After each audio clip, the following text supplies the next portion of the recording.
Hi, I'm Nicholeen Peck, and I teach all about parenting, good communication, and family relationships all over the world through the lens of self-government. And in this video, I'm going to be talking about how to parent with depression.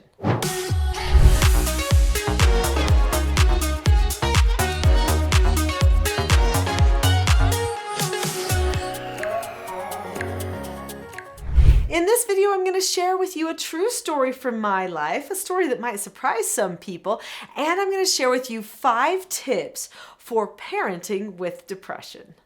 So I have 4 children, and after the birth of my 4th child, something went different. Went wrong, I would say, in my head. I noticed a major change in me. I felt like this wave came over me and that suddenly I felt something detach in my brain. They told me that I had something called post-traumatic stress, and because the birth went very traumatically and there was a lot of things that happened afterward that were a little bit traumatizing as well to me psychologically, I think. And so then I ended up with this post-traumatic stress. Well, I had a hard time. I was experiencing claustrophobia outside and all kinds of things, just normal everyday things that I couldn't handle. I was having panic attacks and stuff like that. So I also felt kind of down during this time. So I had some depression during this time and just didn't feel like I was quite myself. There were things that were bothering me. At the time, noises would bother me, questioning would bother me, people would bother me. And if anyone knows me, that would shock them because I am not the type of person that shies away from people ever. In fact, it did shock me that I was experiencing these types of feelings, and I knew that it was something going on inside my brain. I was having some sort of mental illness that I had never experienced before. In fact, prior to that time, I had never experienced mental illness before. And even though that was a difficult time in my life to get through, I am actually very happy that I got the opportunity to experience that. So that when people say, I feel like this, that I actually can understand a teeny bit understand, nowhere near to the same degree. But when somebody says I'm experiencing depression, I can recognize what that might be a little bit. When somebody says, I'm experiencing some anxiety, I know what that means. I know what it feels like to feel like somehow you have the anxiety even though you're not choosing to have it and you don't know why it's going on. That's what happened to me during that time, and it was very disconcerting for me. So what did I do? Well, I ended up on some medication, which was very good. It was a godsend at the time. And so for a few months, I had to have some medication to keep things equaled out for me, which worked out. But also there were some other things that I needed to do during that time, such as raise a baby and 3 other little children. So I had 4 children at my house, one of them a newborn babe. What was I going to do when I wasn't feeling like myself yet? In fact, it took quite some time for me to feel like myself again and to not have some of these panic attacks and some of this depression and anxiety that I was experiencing. So I had to hold on to certain things that I knew would not lead me astray. So I made a plan. It was my happiness plan that I was going to have during that time of parenting. I knew I needed to be a consistent parent for my children. I couldn't use my own condition as an excuse for not doing the right type of parenting for them. They needed instruction, correction. They needed someone to be there for them, to give them attention. But I wasn't feeling fully up to it because I was worn out. Because when you're processing a lot in your head and you're experiencing depression and stuff, it actually wears you out. I mean, it makes you tired a lot. So I had to decide, okay, I'm going to have a go to bed time. I'm going to have a wake up time. I'm going to even have a nap every day, even though I've got all these little children around me and I'm homeschooling to boot, okay, because I was a homeschooler at the time. But I thought, I'm going to get through this. It's going to be okay. So this is probably one of the first things that I could tell you is that your mental frame of mind is important. Sometimes depression could go on for a really long period of time. Sometimes it could be chronic. It could be something that maybe never will completely go away, but you can always tell yourself you can get through this. You can get through it. My mother dealt with depression for a long time. So she had a similar experience like I did after a childbirth, going totally wrong. And she ended up almost dying, and so she kind of had a post-traumatic thing too. And they didn't know what was going on with her. She didn't seek help. She didn't know to ask for help. She thought maybe it was postpartum or something and that it would kind of go away, but it never did go away. And so she ended up having clinical psychosis and having depression that was just now her normal. And she spent years and years and years with that. I can honestly say, I shouldn't say spent with, she still has to deal with it from time to time. She has to tell herself, no, don't think that, right? Don't say those words to yourself. Be optimistic, be positive. She has to choose to do that on purpose on a regular basis. It's heroic to me that she picks that. When I was young, I was critical of it because I didn't understand it, because I just saw something changed in my mom and I didn't like it. But now, after having that tiny experience that I had and seeing what she has had to battle for all of these years, it's heroic to me what she has done. She has maintained optimism the majority of the time. She has woken up every morning, stayed awake every day, and now she's older and her hormone levels and chemical levels have changed a bit so that it's not as bad as it used to be. And I love seeing her get some of that reprieve, that feeling of relief from all of that stuff that she has dealt with. Honestly, it is a heroic thing to decide to carry on anyway, to get through it. And I think that probably all of us know people in our lives who have set that amazing example for us. So what can you do to get through it? Number one, you have to tell yourself you can.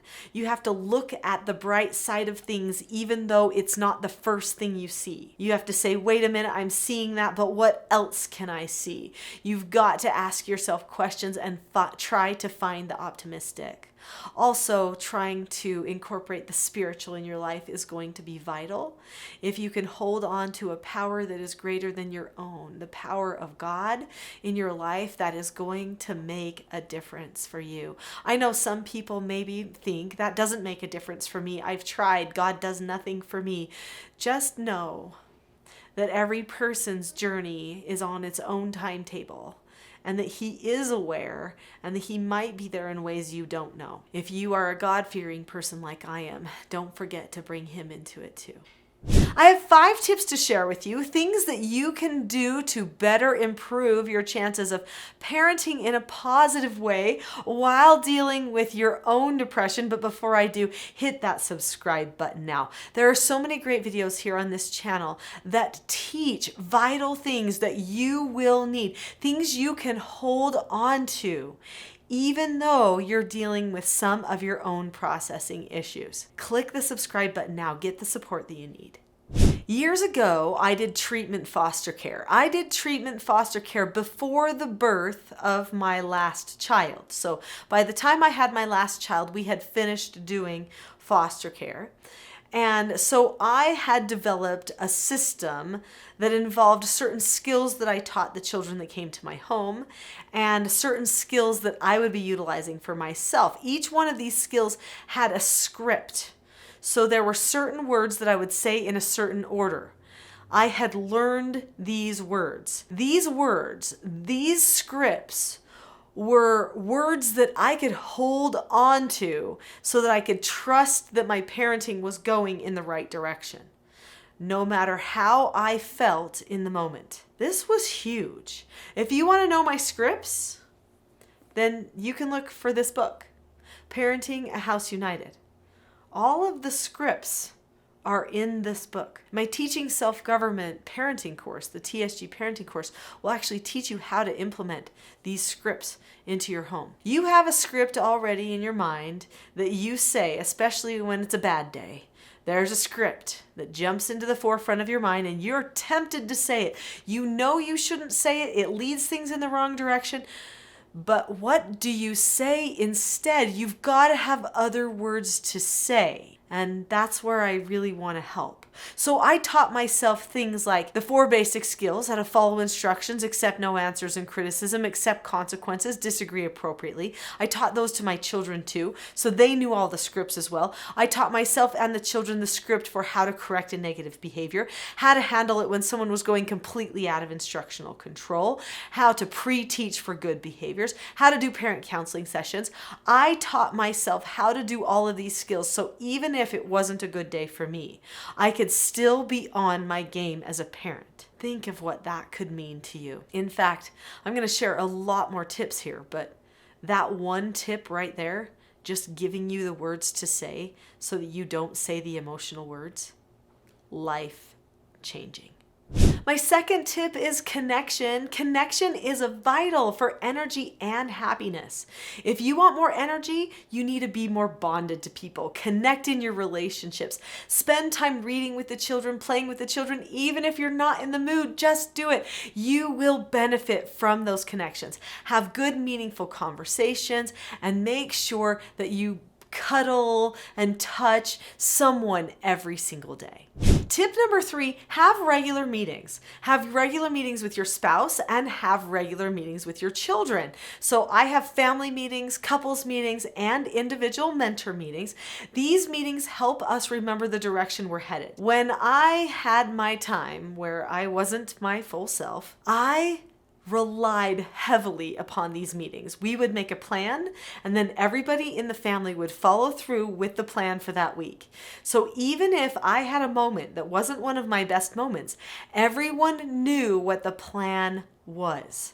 Maybe mom's a little extra tired. I'm going to carry on because I've already told myself I'm going to carry on, but they are going to follow through with the plan. They are going to self-govern. They know how to follow instructions, accept no answers and criticism, accept consequences, disagree appropriately, set goals, and follow through. And because I taught them how to do that, that made everything easier for me. So have meetings where you follow through. If you don't know how to have a really good, effective family meeting, couples meeting, or individual mentor meeting with your child, don't worry, the TSG parenting course teaches all of that too. Now, you've heard me mention these 4 basic skills. Well, one of the 4 basic skills is accepting a no answer. So the fact that you are experiencing depression right now, or the times where you do experience depression, those are no answers. You can't necessarily change it, especially if it's just mental illness that you're dealing with. So what you have to do is you have to look at the situation. Keep a calm face, voice, and body about it. Say, okay. And then drop the subject. Dropping the subject can seem really hard. But first, that calmness bit can seem even harder. So tip number 4 is learn how to be calm. There is a whole class that I teach called The Power of Calm. It's on my course, the Teaching Self-Government Parenting course. So find that class, Power of Calm, and it shares the 6-step process that I went through for how to be calm when someone else wasn't, how to help them get to calmness without losing my calmness at the same time. Calmness is vital. Even if things are not processing perfectly inside, if you can teach yourself the step-by-step process to go through for how to be calm in any circumstance, it'll be amazing how much more energy you have in the tough situations. Tip number 5 is to drop the subject. That's that last step to accepting a no answer, is letting it go.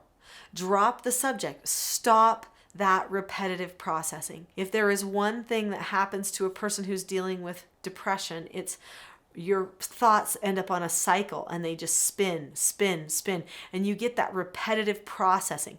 You've got to tell yourself to let that go, to drop the subject so that you can put a new thought in your head. In fact, you may need to prepare a new thought to put in your head each day when that repetitive processing occurs. Just prep yourself, prep your brain. As soon as I start thinking I can't, or as soon as I start thinking I'm too worn out, they don't care, whatever it is, that instead I'm going to think to myself, I can do this. I did it yesterday. I can do it today too.